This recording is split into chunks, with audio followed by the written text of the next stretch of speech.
Welcome to Marcos on Air with my co-host Chelsea Autumn. Today we have the pleasure to sit with Dante Morgan, and yeah, maybe we could start there. Introduce us to who you are, All right. and I guess before we go there, man, welcome to the show. Yeah. It's a pleasure to have you on the show, and I'm so glad that you made time to come out here and sit with me and sit with us and just catch a vibe before you head out to Milwaukee, right? You heading out to heading out. Milwaukee? Yeah. My guy's out of here. Yeah, I'm So, outie.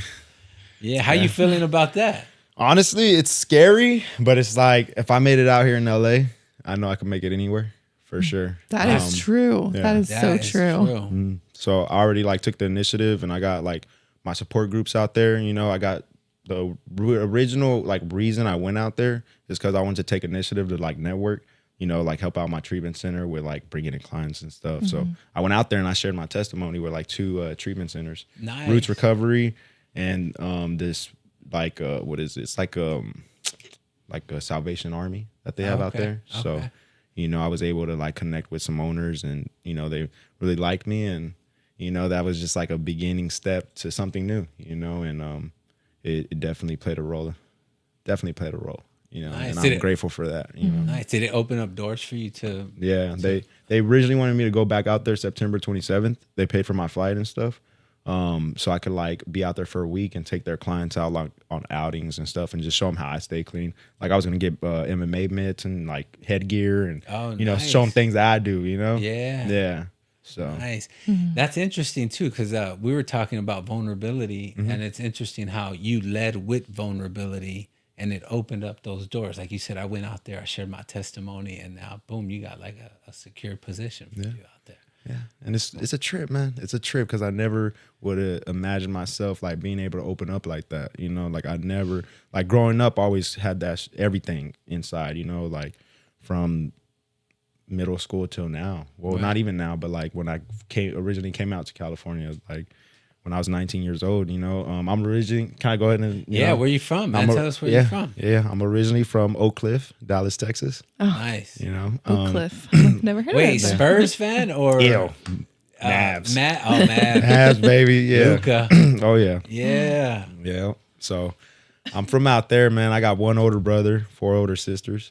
You know, I was raised by my mom and my grandma, and I'm half black, half Mexican. My dad left my life when I was like 2 years old, so I didn't really know much of him. I just knew he was a drunk, smoked crack, and beat my mom. You know, and I always had a resentment towards him for as long as I could remember. You know, and later on I found out, you know, he molested my 2 oldest sisters, and that kind of just left a bad taste in my mouth. You know, and Did you ever meet him? never met him. No, never met him. But you know, the family tells me that I look exactly like him. So yeah, it's a trip. I'm like, what? Wait, how does that feel hearing that? Because you have resentment and anger towards him, but like everyone's saying you look just like him. Yeah, it was a lot, to be honest. Like I was like I ain't never gonna be like that motherfucker. You know what I'm saying? And one day I woke up, looked up in the mirror, and like when I was in my addiction, especially, I'm like, fuck, I'm just like that motherfucker. Man, Oh shit. I know that feeling. Yeah. Yeah. Wow. So, yeah. So you've had that feeling. When did you get into like drugs? 12, middle school. Oh, really? Yeah, How were you weed. introduced to it? Man, so so let's see, just weed and alcohol. Like my homies were smoking weed, so I'm like, fuck it, let me, you know what I'm saying, let me get a little toke on, right? I didn't really expect anything of like it going further, you know what I'm saying? Like I don't think anybody does, right? Well, from my experience, like I was raised around like my tío. My tío raised me, and my mom and my grandma, of course, but he ended up passing away when I was 10 years old from cancer, right? So I had a little resentment because I had a resentment towards God, because I'm like, why are you doing this? You know, like I don't have my dad. And it was always a challenge, like seeing all my friends in like elementary school, like seeing them have both parents, you know, and then getting asked that question, like, why do you look like that? Why do you sound like that? Because I grew up in a predominantly Mexican neighborhood, you know, and I would always get like these remarks, these like looks and stuff. So I always felt out of place, you know, at a young age. And at the age of 11, I was molested by a family friend.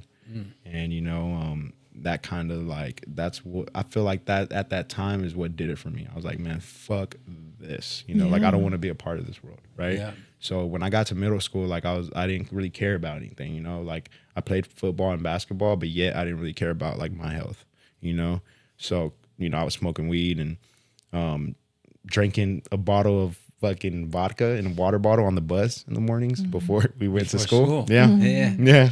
And I was introduced to Xanax, and I remember the first time I took Xanax, I skipped school and went to go kick in the door with my two hood rat homeboys. I found myself doing hood rat shit with my hood rat homeboys, and like I was like, I didn't really care about it. I was like, Right. I knew I was doing it, but it was like no type of like sympathy, I guess, if that makes sense. It does make sense though, because when you experience something as traumatic as kind of being molested, I think that like the tendency is to reenact that on others or like hurt ourselves in that same way. Like I'm gonna victimize myself because the feeling is like there must be something wrong with me. Like I'm unworthy for someone to do something like that to me. Yeah. So the hood rat shit, I think that sometimes that plays a role into how we interact with other people too. Like definitely what someone did to me, I'm gonna run through all of them. Let's line them up. But I also feel like there's a culture around like at least the Hispanic culture. I grew up in the Hispanic culture, so I feel that about like getting the numbers up too. Like how many, if we're talking about like relationships, like how many people did I fuck? The more people I fucked, the bigger my nuts were. Type shit. Yeah. The more money I have, Right. the more respect I got from the community. The nicer car I drove, the more of a man I was. Like I feel like a lot of what ideas of what shaped my manhood, what made me a man, were all rooted in kind of like these like what I just described. Yeah. Which getting older now, I'm looking back, like it has nothing to do with what a man is. Yeah. Right. Absolutely. Yeah. Yeah. It was like a facade, basically. You know what I'm saying? Like I thought the same way. I thought a man was supposed to carry himself a certain way, but I learned that from the older homies I was hanging out with. Like when I got to 8th grade, I started slanging exos. You know what I'm saying? Like, and then I got hooked on them. Yeah. Right. And that gap between 8th grade year and 9th grade year, like that summer, that's when I started experimenting with heroin. Because I seen one of my older homeboys do it. And I was like, what's that? So I've always been a curious kid. You know what I'm saying? Like it goes back to when I was in kindergarten. Like that's how I have my best friend, Anthony. I love him to death. He was playing alone in the corner and he had glasses on, like he's blind. And I went up to him and I'm like, why can't you see? And he's like, I don't know, I was born like this. And I was like, all right. So we instantly became best friends. That's so sweet. I used to walk him on my arm to our classes and he would ask me, how does Haley look? Or how does she look? And I would be like, well, her cheekbones are like this. Like I would like describe on his face. Yeah, like that's my dude. And so from a young age, I've always been a curious kid, right? So back to when I tried heroin, I started off snorting it. They called it cheddar in Dallas, and like we'd break down Xanax and it'd be in powder form, and mix it with the heroin with a spoon, and it would look like brown powder, right? So I got to the point where I was like, this isn't enough. By the time I get to freshman year, I'm slamming heroin. Like I got a needle in my arm. Doing all of this while playing basketball too. Like when I got to freshman, I was balling, and I was an average fucking player. You know what I'm saying? I remember practicing and like going like back and forth to the trash can because I was throwing up. Like I had to do little increments just so I wouldn't be sick. Right. You know what I'm saying? Like it got to that point, and I was like, fuck. And my coach would be like, what's wrong with you?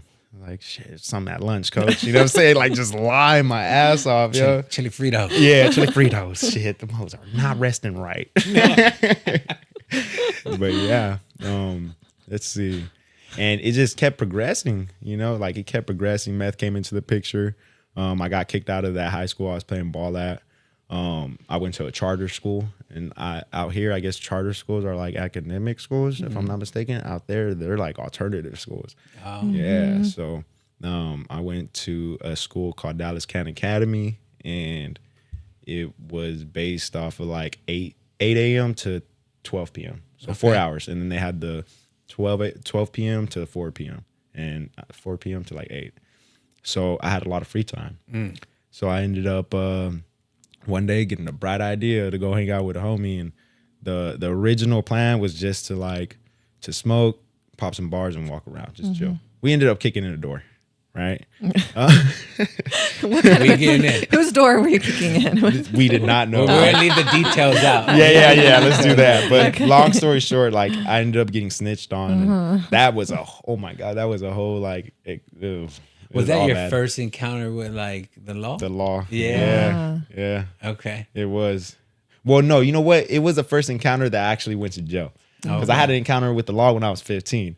You know what I'm saying? And thank God that it happened that happened the way it happened. And I tell people this story. It's crazy. You know what I'm saying? Like I had a little 32 on me at the time. And one of my older homeboys, his homie was like, yeah, I'll take you home. And me and my homeboy were already like doing a lot of, we're doing a lot of stuff. And I was like at that point where I was finna walk home, and his homeboy offered to take me home. I'm like, all right. I'm like, I live down Crocker Hill to the left on Clarendon. Yeah.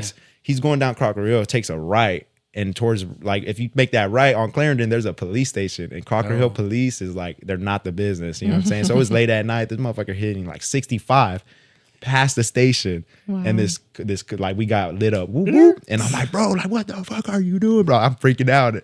And like while he's like going in the side street to like pull over, I instantly I took out the 32 and I took off the pin and I put it in my boxers and I clamped it together and I put the pin in my sock. So then the cops, they were talking to him, are you speeding with the whoop? One came on my side, does you know how fast y'all were going? I'm like, I just live right there, 4456 West Clarendon Drive. You know what I'm saying? Like I live right there. Yeah. And he's like, all right, well, you weren't driving, so you're good to go. As soon as he let me go and I was walking, I hit that corner, I took off running, bro. I was gone, dog. And that was my first encounter with the cops. But that, when I did that kick door situation, like that was when I went to juvie, and my mom was in Nacogdoches. Like, it was like 3 hours away from Dallas. She was dropping my sister off at college, and she had to get a call to me being in juvie, so she came and picked me up, and I remember it vividly. March 6, 2014, and I was put on probation. March 26th, I turned 17. So when I went to court June 27th of 2014. The judge is like, why would you failed 6 UAs in a row? Like, what the fuck? Like, I'd be like slapping you on the wrist if I let you go. I could easily give you 2 to 25 for burglary or habitation. And that point he locked me up. I had a scout looking at me. You know what I'm saying, from TCU. Yeah. And ended up fucking that off. I did 5 months in jail, and when I got out, I was just lost, bro. I was like, I fucked everything off. I had no love for myself. Felt like I didn't have a purpose. I didn't know what my purpose was. So I'm like, you know what? I'm gonna go harder in my addiction. Like I didn't care at this point, right? So it consisted of doing heroin and meth and slinging it, right? I get to the point 18 years old where I could buy a gun, right? So I started buying guns from certain gun shops. I would put them in my name, register them in my name, report them stolen, and I would sell them to my homeboys who were felons who couldn't get straps, right? Yeah, and that was one of my hustles, and I would use that money to re-up on my shit. Nice. Thinking like I was some big time fucking Scarface dude, but in all reality, like it was going in my arm. You know what I'm saying? Like it was going in my arm, man. But that all bleeds into the illusion, the image, right? Yeah. Of like, we're selling, I'm using, like I'm providing, like all that is part of the kind of that street mentality where we think we move in a certain way. We really moving backwards. Yeah. So it makes me think about like what type of impact do you think growing up without that lack of a father figure in your life? Like, because our life is shaped based on choices and decisions that we make, right? Every choice that we make is going to influence and determine the direction our life goes, right? Yeah, not having that male role model in your life to guide you and kind of shepherd you, how do you think that impacted you? Let's see. It impacted me in a way that like I wasn't capable of having that fatherly love. I felt like I was a target like from God. Like I don't know why I was dealt a bad like hand of cards.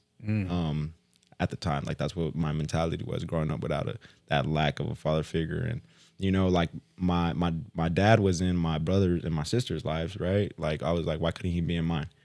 So I started like thinking like that. And I feel like that lack of having a father figure in my life, it just, I don't know, I felt like I probably could have went a different direction, if I did have like certain structure, certain like accountability, certain type of respect for myself and how I treat others, and not acting off my emotions and my feelings, because like feelings aren't facts, Right.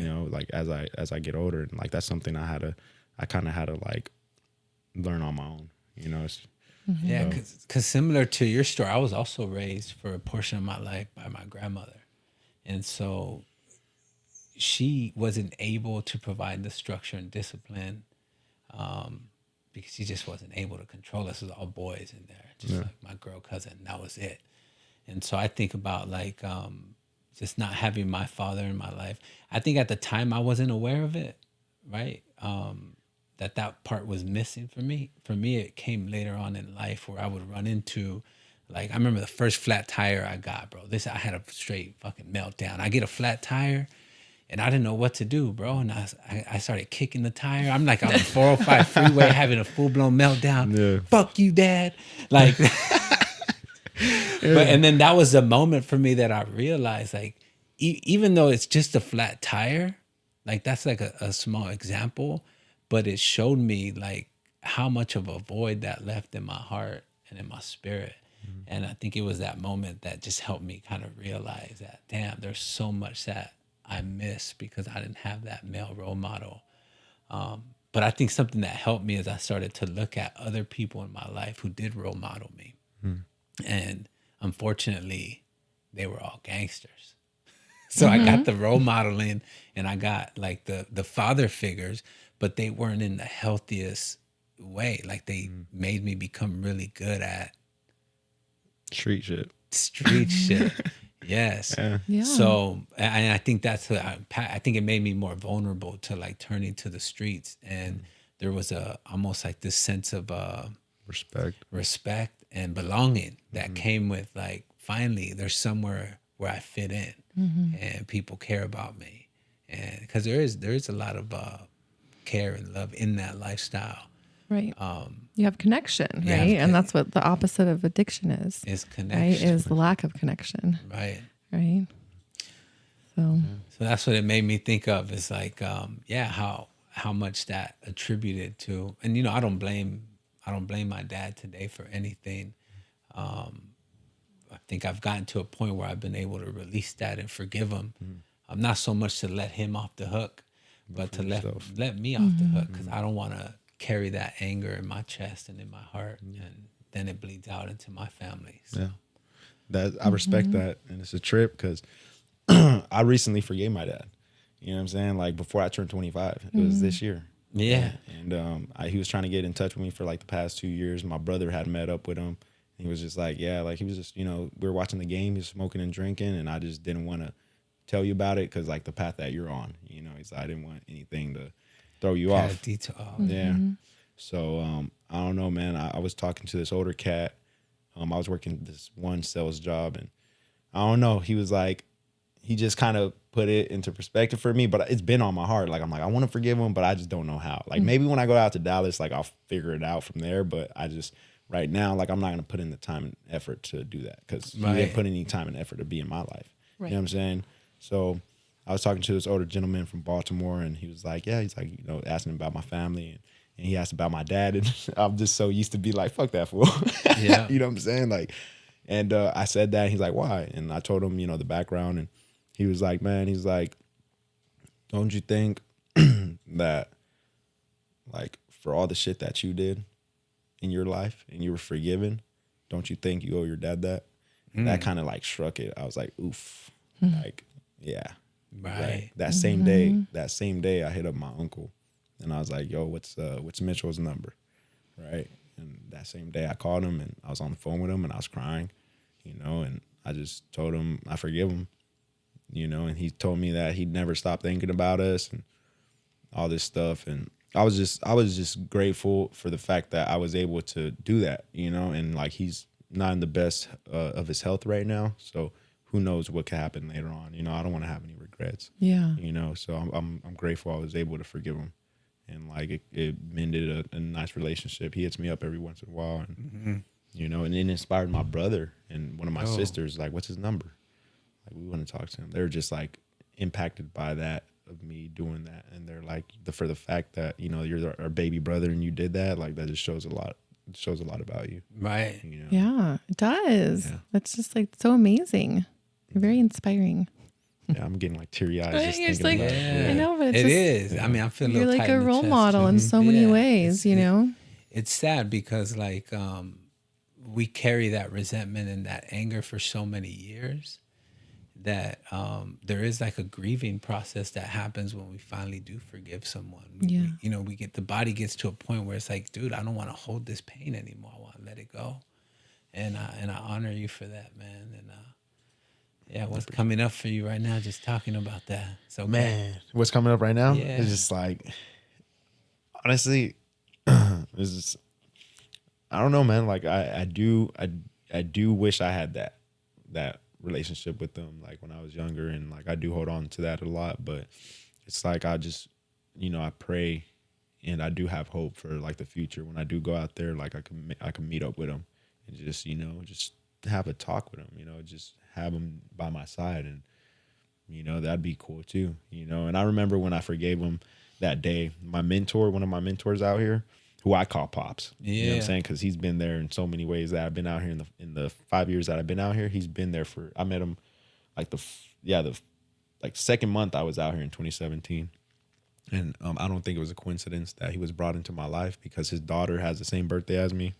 And like over the years, we just built a beautiful relationship. You know, I call his wife like, hey, Mama T, you know, and his sons are like my brothers, and it's just like my second family type of deal. Right. You know, and when I caught him right after I forgave my dad, and he was just like, man, he's like, he's like, I understand you. He's like, that's all we wanted, because his dad wasn't in his life. You know, like he started gangbanging at 9 years old and all this stuff. And he's like, for the fact that, you know, you did that, he's like, I know how that is, because all we wanted to hear throughout our lives was like, I love you, from our dad. And I'm like, that hit me. I'm like, yeah, like that's it, you know.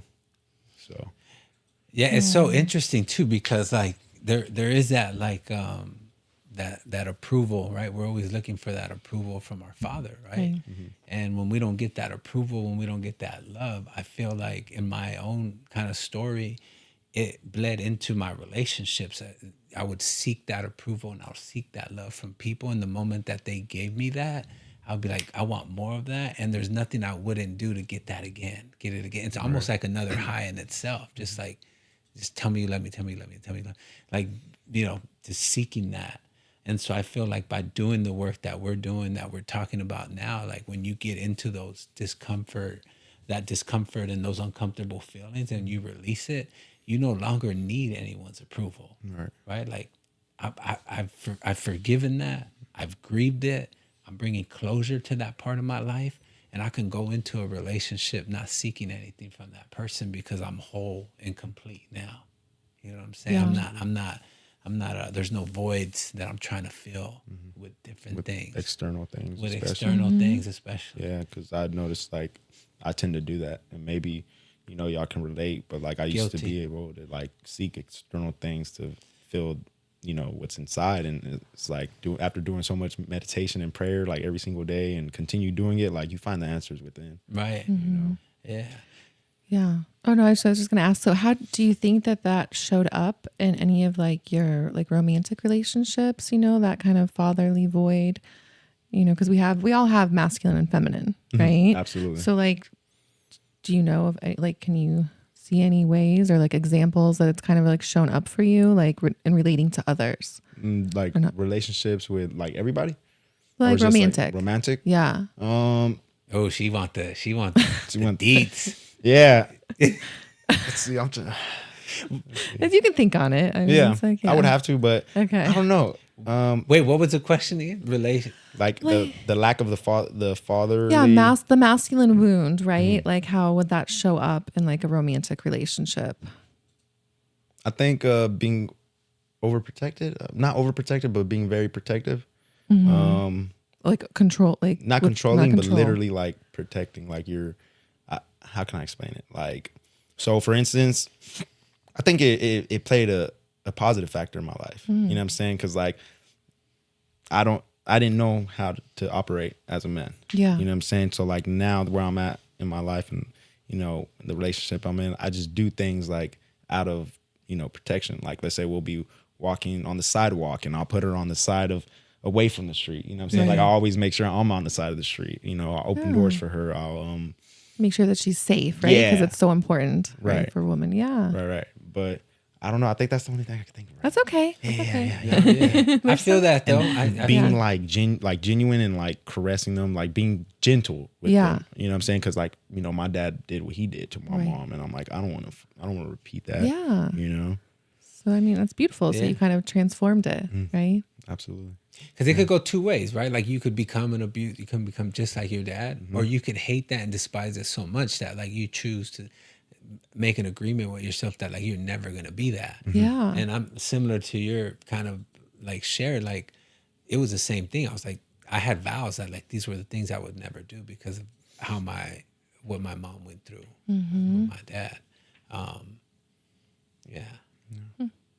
But you know what? Actually, now I think about it, there have been some relationships in my past where I probably should have left sooner than what I needed to. Yes. But because of, I think, that kind of deficiency in my life, I stayed longer, endured more. And I felt like, because I grew up in an environment that was really chaotic. So like when I started dating, if the relationship got chaotic, to me, that was familiar. So like Right. I've let it go an extra mile where like someone who didn't have that experience probably would have been like, yo, this is too much. I'm out. Right. So I think it impacted me in that way where I would stay not only in relationships, but places where I should have probably closed that door and left a long time ago. Yeah. I think that's very, I think not normal is not the word, but like a lot of people do that, right? Because you're trying to, common. Thank you. You're trying to unconsciously change the past, right? What doesn't really happen in a dysfunctional relationship. Or recreate it. Recreate Yeah, I'm it. more like, because I would recreate the drama. Right. Because I was familiar with it. Right. Like there was a time I remember, this is an ex-girlfriend, like I would start fight with her like on a Thursday just to be like, well, fuck you, I'm out of here. And then I'll go on a bender all the way to like Sunday. Yeah. Or maybe the next week. Right. But like Yeah. it would justify me like using it and starting that argument in that relationship just to justify me going out and going on a bender. Like, so I think Yeah. it played out in my life in kind of those kind of ways. Think about that question. Yeah. And you said you almost lost or you had a thought. Yeah, you almost lost your arm, right? my arm. Yeah, there's actually a scar right here, and I show people this scar, man, and it's a trip. Like it's right there, but man, so that time was, oh my Lord, 16 years old. I was painting with my homeboy and his dad, his two brothers, and my boy already knew what's up. I used to use with him, you know, and before they picked me up, I did a shot. Heroin and meth. Like, forgot the CCs. I forgot how much it was, but I did a shot, and we get to the work site, and we're painting, right? It's like 9 a.m. in the morning, we're painting, and I don't know, I just feel this tingling, like, sensation in my arm. I'm like, yo, something's not right. And I was looking at it, and I'm like, fuck it, continue working. By, like, noon, bro, my arm is, like, inflated, bro. It's my huge. God. Where they noticed. Yeah, they're like, bro, like, are you straight? And I'm like, I don't know. I don't think that's normal. They're like, bro, you got to go to the hospital. Hey, you got to go to the hospital, bro. Like, take off. And I went home and I told my mom. And, like, man, bless my mom's heart. You know what I'm saying? Like, I left her with a lot of fucking trauma. Like, she came home to me, passed out on the porch with a needle in my arm, and, like, woke me up and, you know, by the grace of God, like I had the OD, but I just had passed out with a needle in my arm. But in her mind, she thinking the worst, you know? Right. So when I told her about, you know, this, she was just like, well, what'd you do? And I was like, you know. You know. And she's like, all right, well, let's go to the hospital. So we go to the hospital, and I remember being in the hospital for 5 days, right? The first 2 days, they like marked my arm. My mom had to take off, of course, because she works nights. She's been working nights ever since I was a baby, you know, like maybe one or two. And always worked 2 jobs too. It's a trip. She used to work at the post office, come home in the she would work Wells Fargo, come home like 7 or 8, take us to school. By like 9, she'll go to the post office, work there till like 2 p.m. and then come pick us up and then take a little nap and go to her grinder, bro. Yeah, I love that woman.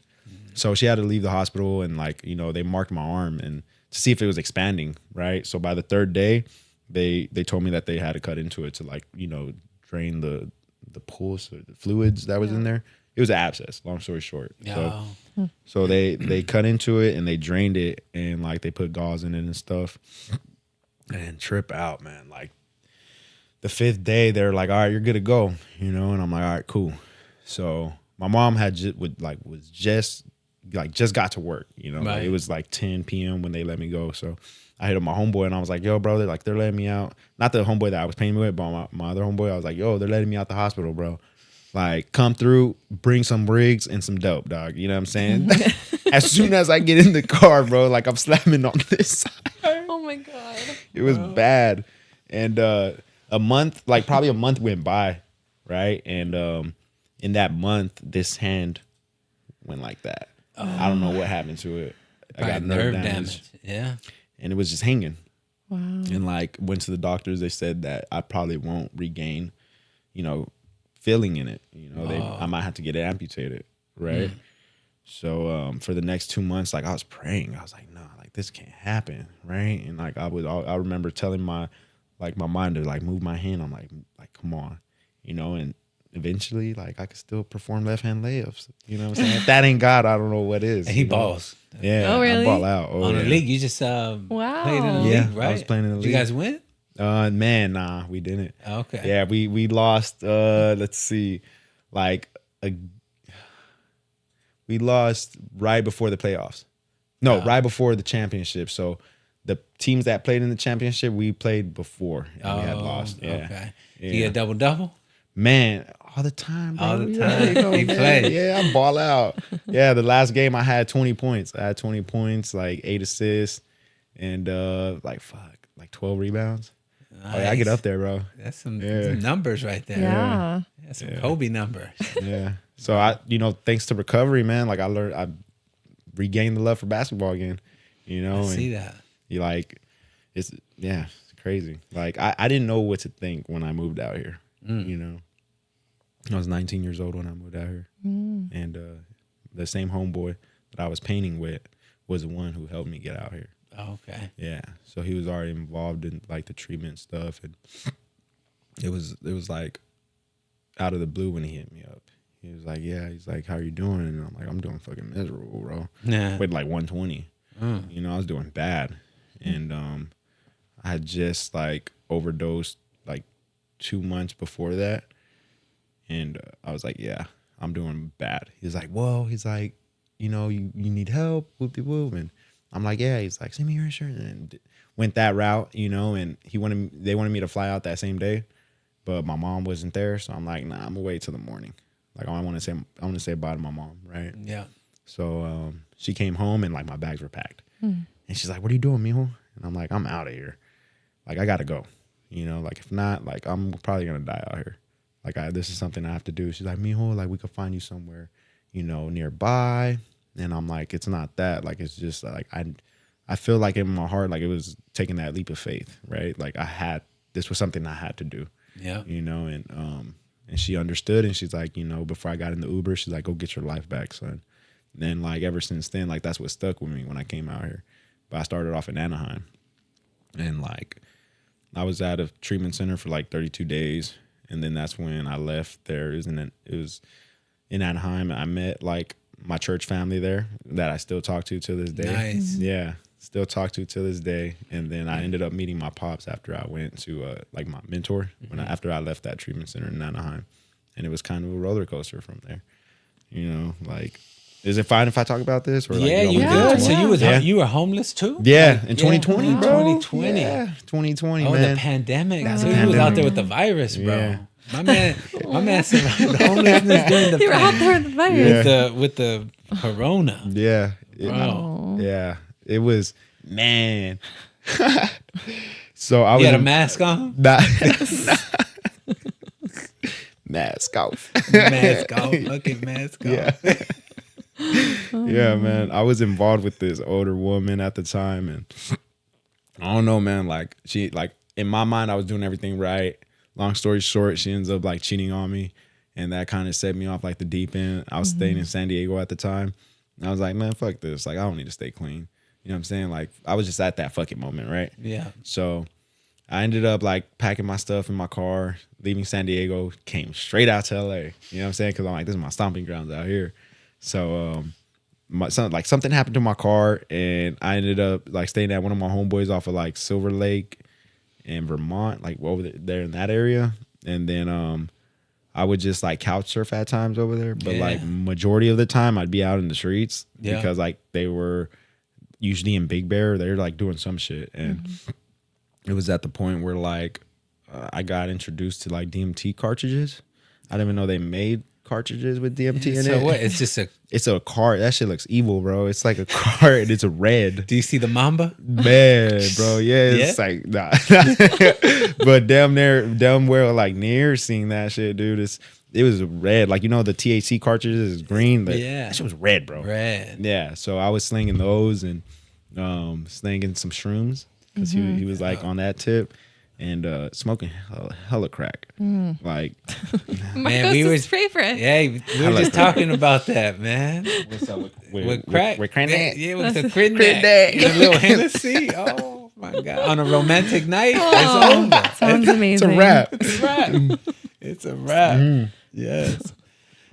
So I was on that. Oh, my bad. So I was on that tip, and I don't know, man. I remember running around Fifth and San Pedro, Fifth and Pedro. Oh. Yeah, and that's like that was a whole different ball game. Like I started doing some things for some Cubans out there. Yeah. Yeah, and I don't know, man. It's just one thing led to another. I got myself into some bad situations, and one of the situations was in South Central off of Hoover and 42nd. Yeah. Late at night, bro. I had no business being out. I had a backpack full of shit, and someone attempted to rob me, bro. And I remember I just took off running. I was like, fuck that. Catch me if you can. Yeah. And at that point, like, I called my pops, and my mentor, and I was like, yo, like, I need help. You know what I'm saying? And at this point, it was like October. It was the end of October in 2020. And he's like, are you serious this time, though? And I'm like, yeah, I'm pretty serious, bro. Like, if not, then I'd probably get shipped back to Dallas in the casket. Like, that's for a fact. And he's like, where you at, mijo? And he came and picked me up, you know, and that was like the last time that, you know, I was in that predicament. That was the last time I picked up alcohol and crack. You know, Nice. Don't get me wrong. When I went into the treatment center, someone snuck in some meth, and I was like, well, you know what I'm saying? So that's why my sobriety date is 11/11/2020. Oh, 11. Yeah. Hey, 11/11. That's the angel number. Yeah. Yeah, It's a good number. 11/11. Do you know the meaning of that? 11/11. Are you asking for like because you want to know, or are you like asking? He's like, asking for a friend. Asking for a friend. I mean, I don't know. Like what? Yeah.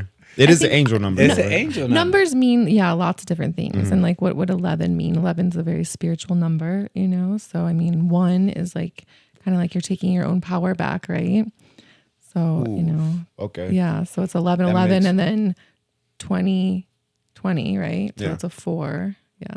That makes so much sense. Yeah. Because, like, man, like, I changed my whole routine, bro. Like, Since then, yeah. I changed my whole routine. That first year and a half, bro, I was in it. I was waking up at 3 a.m, going on 3:30 a.m. jogs, meditating, praying, Just getting Wow. just getting it, feeding my mind with a lot of Spirituality. feeding my mind with like a lot of like Eric Thomas, you know what I'm Yeah. saying, Les Brown, E.T. yeah, that guy, man, that guy. And I was doing a lot of journaling, like just putting in a lot of work towards myself, because I told myself, I'm like, man, the same time, energy, and effort I put into getting high and fucking my life off, I could do the same to stay clean and live a prosperous life. And that got me to the point where I'm at now. Right. You know, even when things get hard, like I tell myself that. I'm like, remember, how far did you go for that dope? You know what I'm saying? Like, I got to look at that in my recovery too. That's a good mindset. Yeah, definitely. And I don't know. I just like I was in Northridge for like 3 months, right? And I was like, all right. I just started planning. I'm like, I need to have something to fall back on. So I got into HVAC school. Went to UEI in Encino. That's right. Yeah, and I was going to 5:30 a.m. classes, getting out at 10:30 a.m. I would come home. I would listen to a podcast. I'd do some journaling. I would do like a little counseling session because I was at a center. I'd do a little counseling session, go play basketball, come home, shower, go to a meeting, come back, sleep, and wake up at 3 and do it all over again.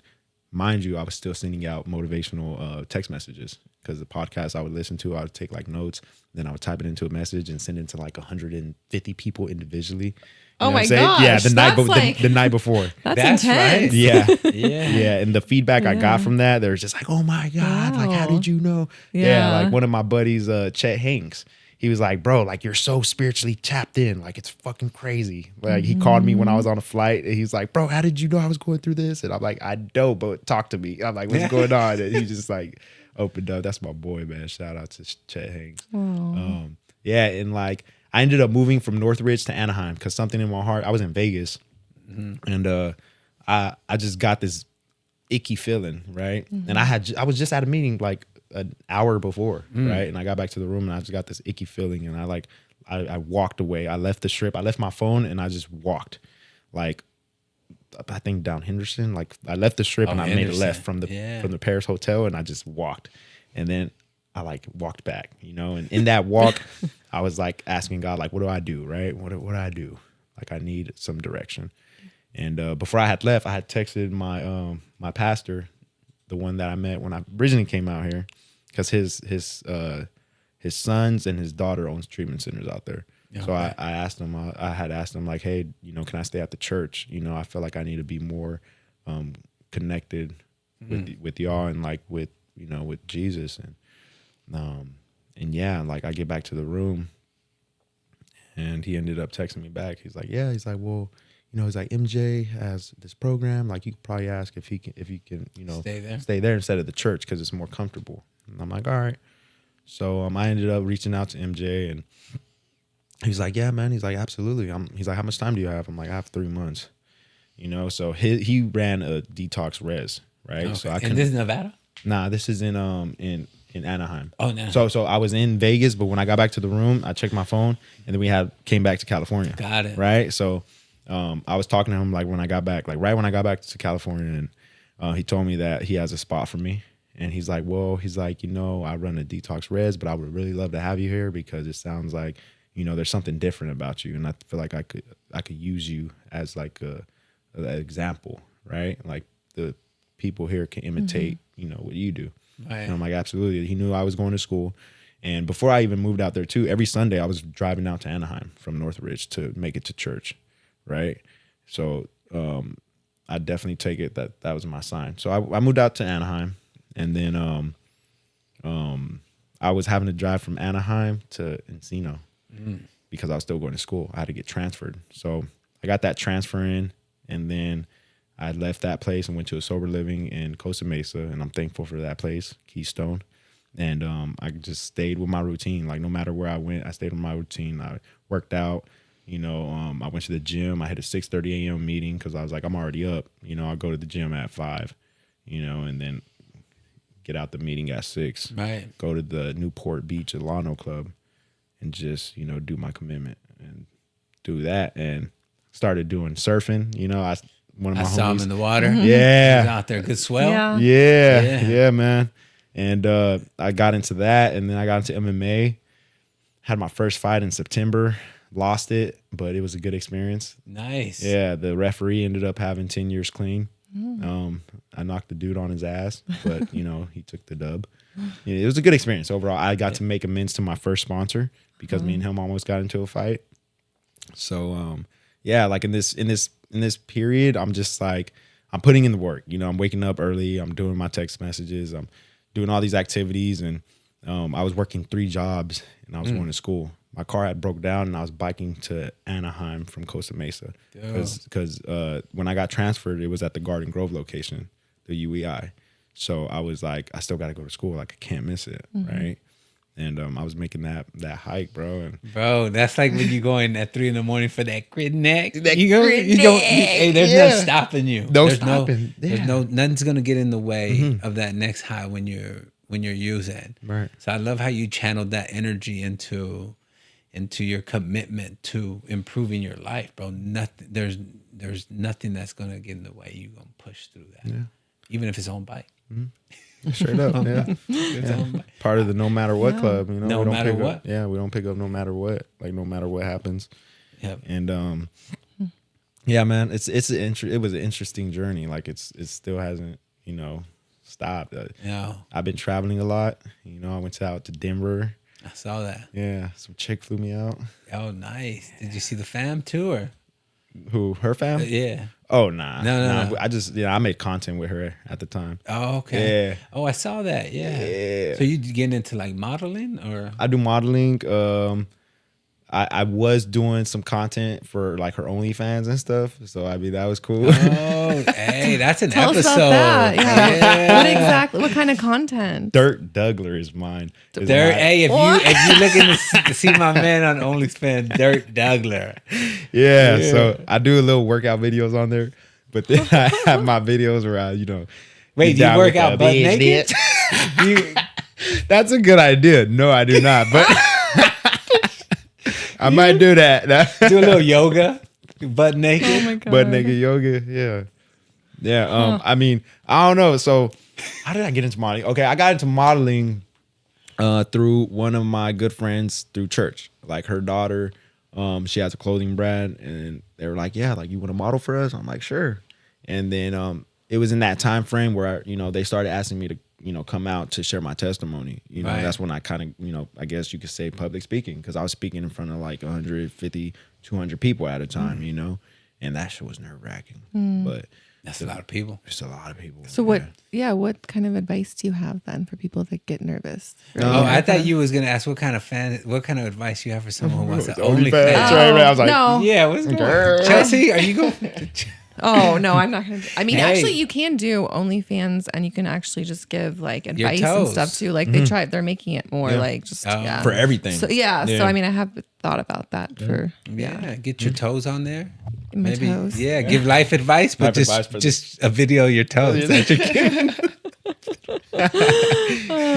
There's money to be No, made. I mean, I think like for someone like your age, like you have a lot of life experience, and I feel like you seem very confident, and you have good composure, and to be able to speak, in front of that amount of people, right? And I feel like you have like a gift. So I'm just like, what kind of advice? Do you have for like younger people or just anyone? Because I think, that could be nerve wracking. Yeah, you're right. The number one fear is public speaking. Yeah.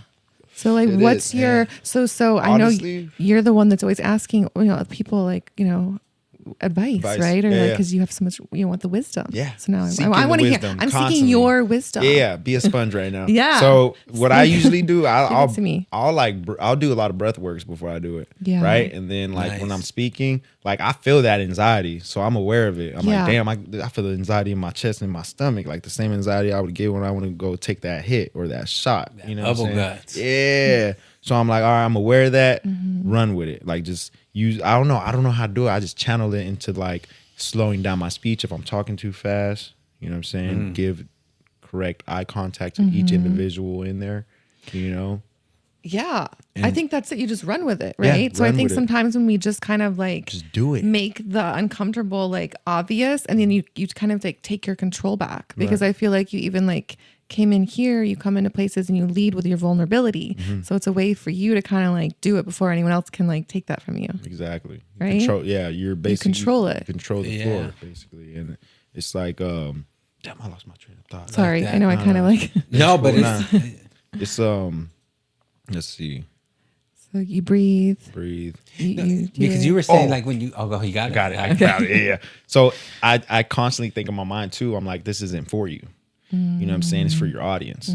Like I'm using my experience to bring that strength and that hope and that inspiration for others, because you don't know what someone is going through in that moment, you know?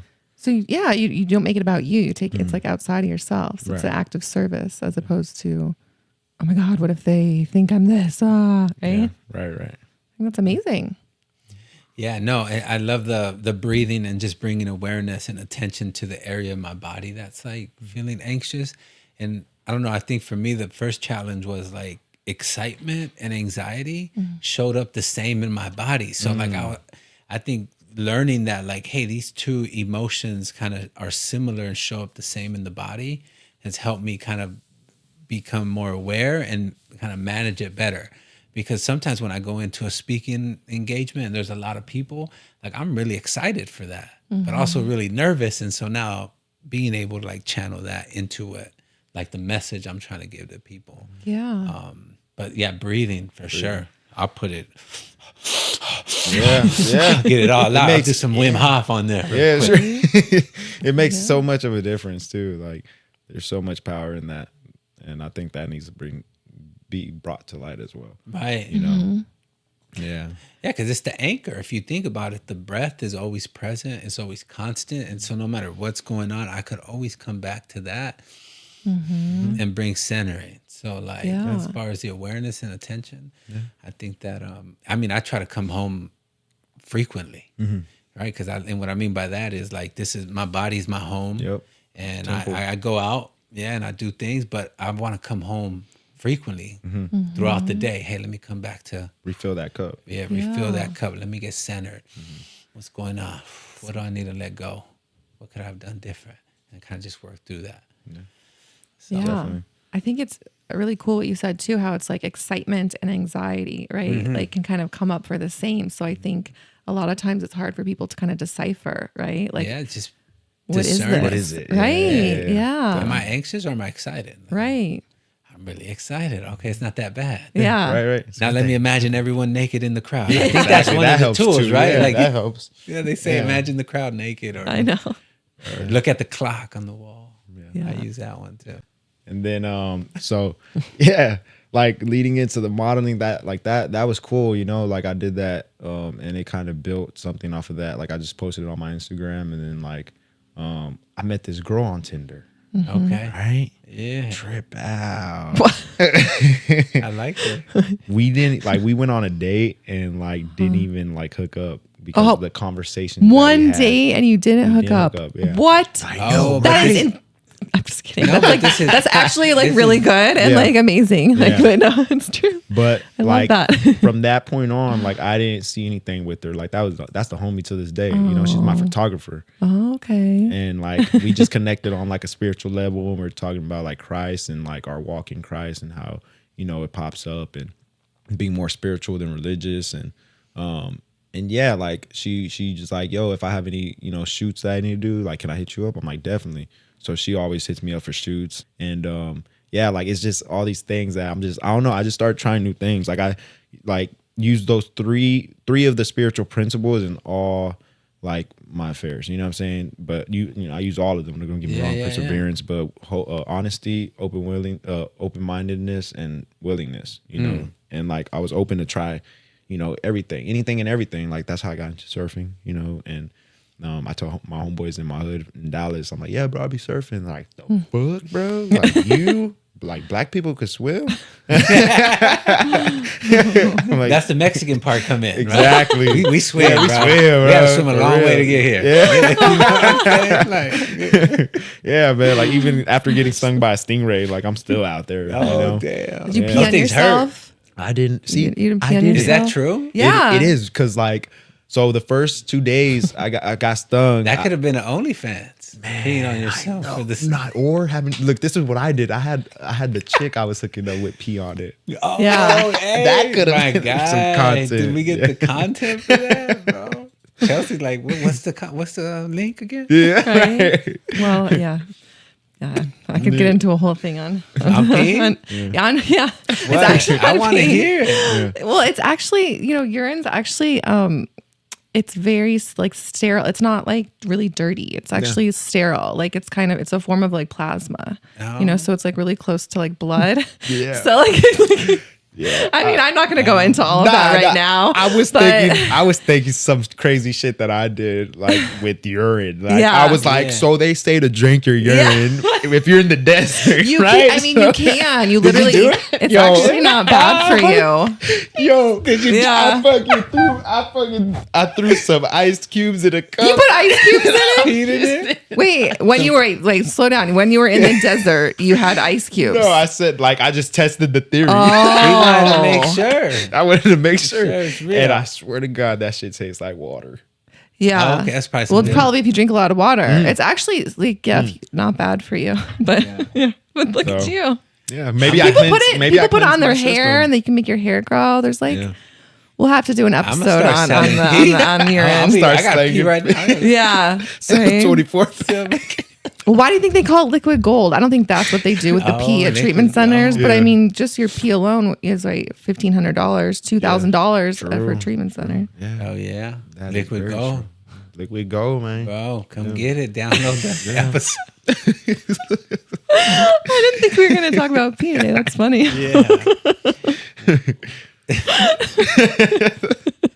Wait, has anyone ever been peed on, though? Hard negative. Like someone else. Oh wait, you know what? I mean, maybe. I haven't been peed on, but I have peed made- on? No, no, R. Someone? Kelly shit. No. No. Like peed on how? Like just like if you're 'cause like isn't- taking a shower with someone or something. I Isn't don't know. like, Or, in isn't a squirt like pool? isn't the squirt like isn't that Oh, pee? yeah. The So squirt is the. It's There's some technically pee pee, in, right? When like a woman squirts. Yeah. Like, isn't there like pee in there? Now we're like, We're like shifting. all right. I mean, is that? Yeah, I guess. I So think we're technically- talking more about like Like golden showers. pee pee. Yeah, Okay, yeah, never yeah. mind. Yeah, nah. Okay, so that one never- doesn't count. yeah. I Yeah. counted, Well, you bro. pee in your- If she doesn't, I counted. But you though. peed on yourself, no? Oh, yo, in recovery, dog. Like, Yeah. like in I think October last year, I was coming home from a club, man. I was coming home from a club and I had to pee because every time I go out and I go dancing, I'll drink Red Bull and water. Nice. Right, so I drink a lot of water when I'm out. Yeah. That's Yeah. why your pee tastes like water. That's why it's so clean. That's why it's so clean. Yeah, You it's can cleansing. download a 24 pack for an additional $9.99. Oh my god. We can call it DP. DP, yeah, DP, yeah, trademark, baby. Oh my god. Yeah, So you but- coming Anyway, back from sorry. the club? Yeah, you peed on yourself. I'm coming back from the club, and I was gonna use it before I left, but I got caught up in a conversation. I was talking to Eva Mendes' brother, and he was Okay. like, "Yeah, you should come by my club and all that with it." So I get in my car. I'm like, "Damn, I really gotta pee," right? And I'm leaving by where was it? Like the Beverly Grove? Yeah, over there. I was leaving that area, and I was living in Mid City, LA at the time, off of La Brea and like Venice. Yeah, and like as soon as I get to my door, like I had the keypad, you know, the where you press it, and Yeah. stuff. And I was just like, and like I had my legs crossed, and I was like, it's happening. I couldn't hold it anymore, and I just like it just went. And I was wearing these suede loafers, and like they got all of the Oh my loafers. I was like, Yeah. I'm like, I love it. yeah, sober as a. So you've been peed on. No, he's Pete. No.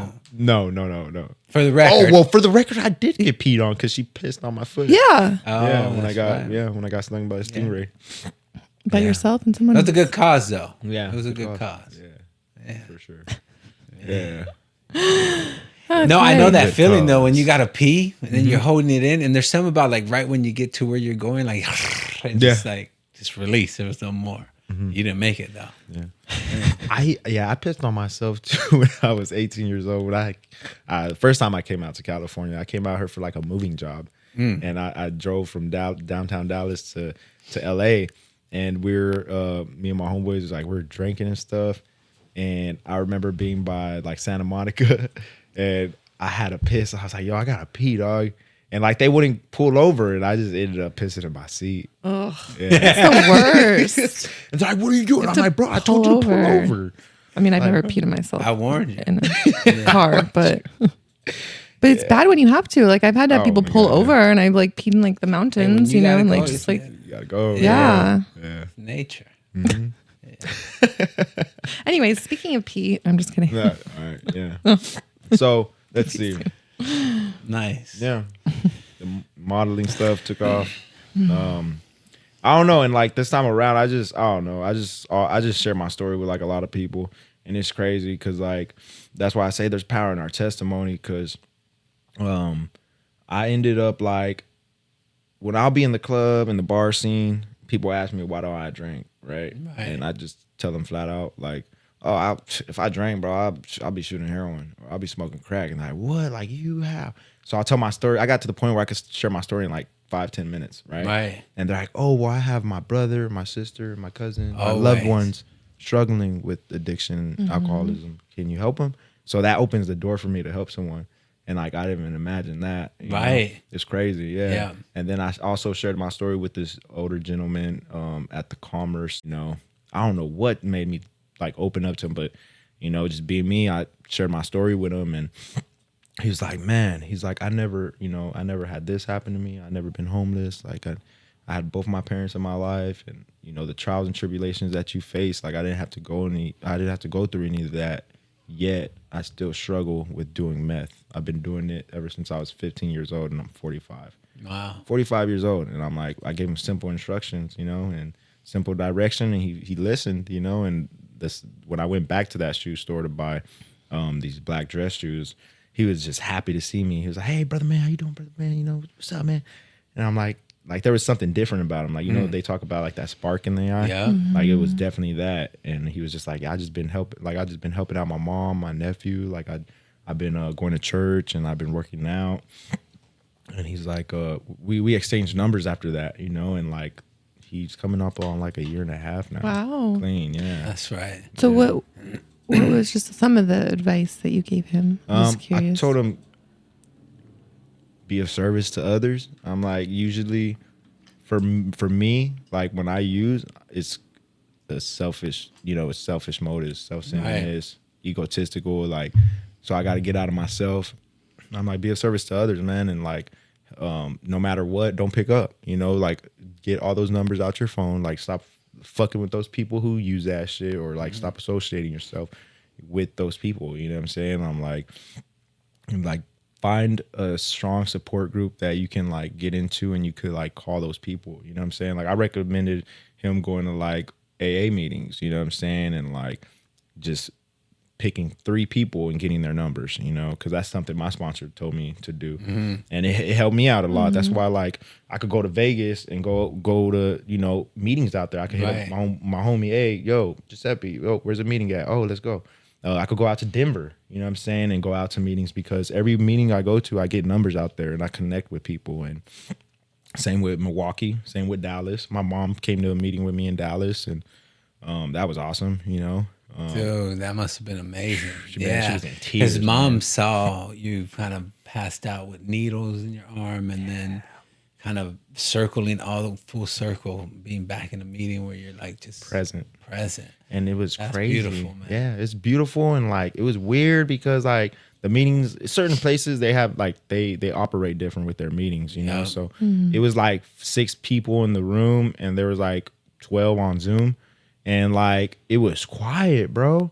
Like the people around the table shared, right? And it was just like the mood. I don't like the mood to be like, like sad and shit. Like I get it. Like, yeah, put it all on the table, but don't just talk about the problem. Like talk about that problem and talk about the solution that you did to like fix that problem. You know what I'm saying? Because it's always about the solution, you know? And like I ended up sharing, and then like it was quiet, and like couple people shared on Zoom, and it was just that moment of like silence, and I was like, can I share again? Like I double dipped, because I'm like I can't do it. Yeah, you know, like there's something that someone is gonna get from a share. Yeah, you know, like if I have the information to change the trajectory of someone's life, and I don't share that information, like that makes me selfish. You know, so Yeah. Yeah, man, you're definitely a mess Amazing. to a message, man, and Yeah. I'm really proud of you and the work that you put in to not only change your life but also be influential in the lives of other people. I think that's always admirable when I see people live for more than just themselves, and I see a lot of that in you. And I appreciate you coming out on the show, man. Like it's been an honor to have you. I know you're leaving out to Milwaukee Yeah. tomorrow. Yeah, maybe, So I'm or- glad. Wow. I'm I'll glad let you know. we caught you in time, man. Yeah, because Yeah. I'm literally about to go home right now and pack and figure it out. You know, I'm trying to leave like tomorrow though, or like Sunday, whenever I can. Okay. But one Yeah. way. Yeah. Well, once you're back, if you come back, you always have a home here, man. We'd love to have you back. See how that Only page is OnlyFans. blowing up. Yeah, I took it down. I ended up taking it down, like when I got with my lady and stuff. Oh. Or just to Yeah, see where out you're of at, respect. man. Like in your own Absolutely. career, Yeah. definitely. Oh yeah, doors are always open, man. Do you got anything you want to close with? Sorry. I used to be. I'm oh, looking go at ahead. your shirt. Oh yeah, Yeah. antisocial. Yeah. Interesting. The places are interesting. Oh yeah. Because like This a was really actually a gift. like a small town, right? Is one of them a really small town or no? I don't know. Fort Lauderdale. Kingston. Kingston. No, the one above Fort Lauderdale. Where's that? J- Montevideo. Montevideo. Yeah. I don't know. I guess the one thing I could leave is like, Sorry. I'm like, God turned me into I was a nobody, right? And like God turned me into somebody so I could reach everybody. Oh, I love that. That's like, I feel like that's with everybody, you know what I'm saying? Because like there's so much help that can be given out here, like everywhere. And it's just about being kind and being selfless. It's like, I don't be selfless so I could be like, oh yeah, I'm gonna do this and like get rewarded in the end. Like, I don't look at it like that. Like, I just do selfless acts and I get blessed in the end. Right. And it's amazing. Like, everybody could live like that, Yeah. But the temptation and the things that go on in today's society is like, it's fucked. But it's like I just want to be that statistic that can make the change. That can make the change that I do want to see in the world. Type of deal. Love that. Yeah. Love that. Chelsea. yeah. No, I mean I think you're doing that. So I'm excited for your next journey, and it's been a pleasure kind of getting to know you this little amount of time. But yeah, nothing but love and amazingness for you. Absolutely. So- I appreciate that. Yeah. Yeah, I appreciate y'all for having me on this. This was fun. Yeah, it's been Yeah. good. And if you want to tune into the show, be sure to head over to YouTube. You could like and subscribe and see more content of Marcos on Air. It's been a pleasure. Have a safe drive wherever you're at and you're listening. Drive safe. If you're in the car, don't drink and drive. That's right. Yeah. We'll see you guys soon.